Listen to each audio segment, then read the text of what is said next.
Hi everyone, welcome to my mother's kitchen. ഇന്ന് ഞാൻ ഉണ്ടാക്കുന്നത് എൻ്റെ അമ്മച്ചി എളുപ്പത്തിൽ ഉണ്ടാക്കിക്കൊണ്ടിരുന്ന ഒരു മീൻകറിയാണ്. മീൻകറിക്ക് ഞാൻ എടുത്തിരിക്കുന്നത് ബ്ലൂ ഫിഷ് ആണ്. ഇതിനെയും ചെറിയ കഷ്ണങ്ങളാക്കി ക്ലീൻ ചെയ്തിട്ട് കറി എങ്ങനെയാണ് വെക്കുന്നതെന്ന് കാണിച്ചു തരാം. മീൻ ക്ലീനാക്കി ഇനി ഞാനത് ചട്ടിയിലേക്ക് ഇടാൻ പോവുകയാണ്. മീൻ ചട്ടിയിൽ ഇടുന്നതിന് മുൻപേ ഞാൻ കുറച്ച് കറിവേപ്പില ഇടാറുണ്ട്. അങ്ങനെ ഇടുന്നത് കൊണ്ട് ആ കറിക്ക് വെന്ത് കഴിയുമ്പോഴത്തേക്കിന് നല്ല ടേസ്റ്റ് ഉണ്ടായിരിക്കും.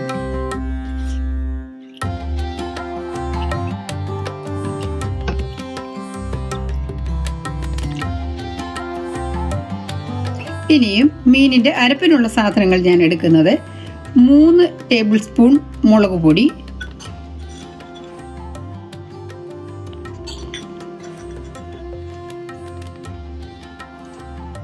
ഈ മുളക് പൊടി പകുതി കാശ്മീരി ചില്ലിയും പകുതി എരിവുള്ള മുളക് പൊടിയും കൂടെ ചേർത്തിരിക്കുന്നതാണ്.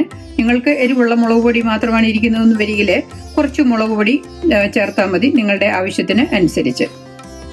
1 ടീസ്പൂൺ മല്ലിപ്പൊടി, 1/4 ടീസ്പൂൺ മഞ്ഞൾപ്പൊടി, ഒരു 1/2 ടീസ്പൂൺ കുരുമുളക് പൊടിയും കൂടെ ഞാൻ എടുക്കുന്നുണ്ട്. ഇനി ഇത് ഞാൻ നല്ല ചൂടുള്ള വെള്ളം ഒഴിച്ച് മിക്സ് ചെയ്ത് വെക്കുകയാണ്. ഇങ്ങനെ വെക്കുന്നത് കൊണ്ട് അതിൻ്റെ പച്ചമണം കുറച്ചൊക്കെ ഒന്ന് കുറയും. ഇനി ഞാൻ മീനിനുള്ള അരപ്പ് മൂപ്പിക്കാൻ പോവുകയാണ്. അതിന് ഞാൻ ഒരു 1.5 ടേബിൾ സ്പൂൺ വെളിച്ചെണ്ണ ഒഴിക്കുന്നു. എണ്ണ നന്നായിട്ട് ചൂടായിട്ടുണ്ട്. അതിലേക്ക് ഞാൻ ഒരു 1/2 ടീസ്പൂൺ കടുക്, 1/2 ടീസ്പൂൺ ഉലുവ, 3 തണ്ട് കറിവേപ്പില,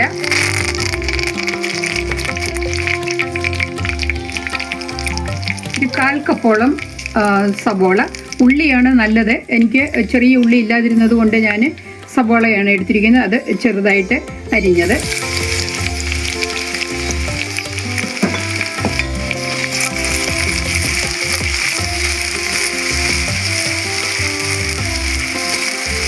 ഉള്ളി എടുക്കുകയാണെന്ന് വരിൽ ഒരു 5-8 ഉള്ളി കനം കുറച്ച് അരിഞ്ഞത്.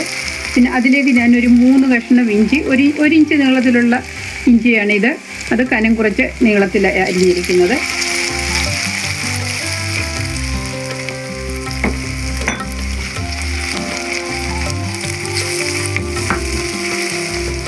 അതുപോലെ 4 വെളുത്തുള്ളി, അതും നീളത്തിൽ അരിഞ്ഞിരിക്കുന്നത്. ഇതേ വലുപ്പത്തിലുള്ള വെളുത്തുള്ളി ആയതുകൊണ്ടാണ് ഞാൻ 4 എണ്ണം എടുത്തിരിക്കുന്നത്. നിങ്ങൾ ചെറിയ വെളുത്തുള്ളിയാണ് എന്ന് വരികിൽ ഒരു 5-8 വെളുത്തുള്ളിയോളം എടുക്കണം. ഇതിലേക്ക് ഞാനൊരു 3 പച്ചമുളക് പൊളർന്നത്, ഞാനിതിൻ്റെ കുരു മാറ്റിയതാണ്. കാരണം നല്ല എരിവുള്ള മുളകായതുകൊണ്ട് ഞാനതിൻ്റെ കുരു മാറ്റി. എരിവില്ലാത്ത പച്ചമുളകാണെന്ന് വരിയിൽ കുഴപ്പമില്ല. ഇത് നല്ല ബ്രൗൺ നിറം ആകുന്നിടം വരെ നമ്മളിത് മൂപ്പിക്കണം. ഉള്ളി നന്നായിട്ട് മൂത്തിട്ടുണ്ട്. ഇനി ഇതിലേക്ക് ഞാൻ ഈ അരപ്പിട്ടുകയാണ്. അരപ്പിട്ട് നന്നായിട്ട് അതും നമുക്ക് മൂപ്പിച്ചെടുക്കണം.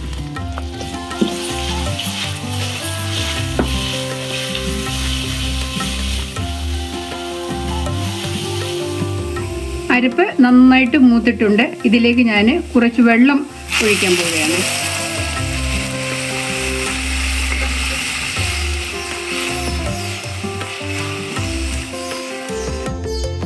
ഈ വെള്ളം ഒഴിച്ച് ഈ വെള്ളം ഒന്ന് നന്നായിട്ട് തിളയ്ക്കണം.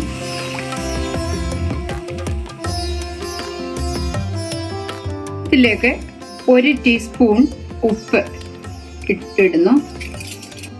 ഇതിലേക്ക് ഞാൻ ഒരു 4 ചുള കുടംപുളി കഴുകി ചെറുതായി കീറിയെടുത്തതാണ്. 4.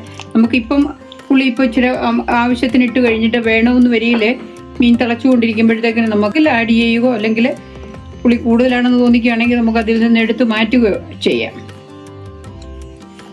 ഈ അരപ്പ് മൂപ്പിച്ചപ്പോഴേ ഞാനൊരു 5-8 മിനിറ്റ് ഈ അരപ്പ് നന്നായിട്ട് മൂപ്പിച്ചിട്ടാണ് ഇതിൽ ഞാൻ വെള്ളം ഒഴിച്ചത്. ഈ അരപ്പ് നന്നായിട്ട് തിളച്ചിട്ടുണ്ട്. ഇനി ഈ അരപ്പ് ഞാൻ മീനിലേക്ക് കോരി ഒഴിക്കുകയാണ്.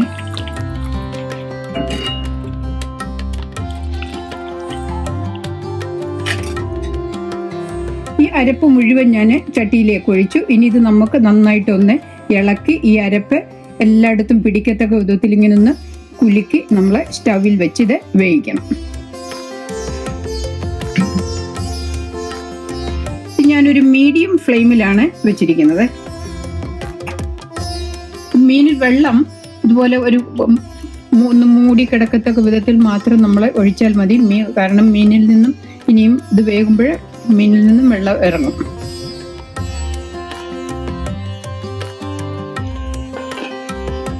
ഇത് സ്റ്റവിൽ വെച്ചിട്ട് ഒരു 5 മിനിറ്റ് കഴിഞ്ഞു.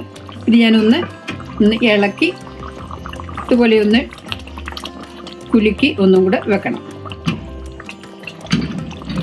ഇപ്പം നമുക്കിതിന് എരിവോ പുളിയോ ഉണ്ടോ എന്ന് നോക്കി വേണമെന്ന് വരികയും ഉപ്പോ പുളിയോ നമുക്ക് വേണമെങ്കിൽ ആഡ് ചെയ്യുകയോ അല്ലെങ്കിൽ പുളി കൂടുതലാണെങ്കിൽ അത് എടുത്ത് മാറ്റുകയും ചെയ്യാം.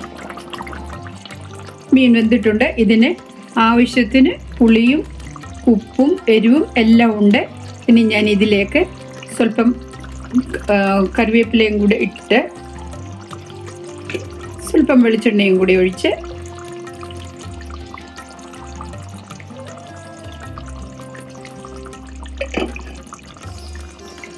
ഇതൊന്നിങ്ങനെ ഒന്ന് ഷെയ്ക്ക് ചെയ്ത് സ്റ്റവ് ഓഫ് ആക്കുകയാണ്. മീൻ കറി റെഡി. ഈ മീൻ ഞാൻ ഒരു 20 മിനിറ്റ് മാത്രമേ വേവിച്ചിട്ടുള്ളൂ. മീൻ നമ്മൾ കൂടുതൽ വേവിക്കുകയാണെങ്കിൽ അത് ഹാർഡായിട്ട് ഇരിക്കും. അതുകൊണ്ട് അതിന് ഒരുപാട് സമയമിട്ട് വേവിക്കേണ്ട ആവശ്യമില്ല. എളുപ്പത്തിലുണ്ടാക്കാവുന്ന ഒരു മീൻ കറിയുടെ റെസിപ്പിയാണിത്. ഏതു തരത്തിലുള്ള മീനും ഈ റെസിപ്പി ഉപയോഗിച്ച് നിങ്ങൾക്ക് ഉണ്ടാക്കാം.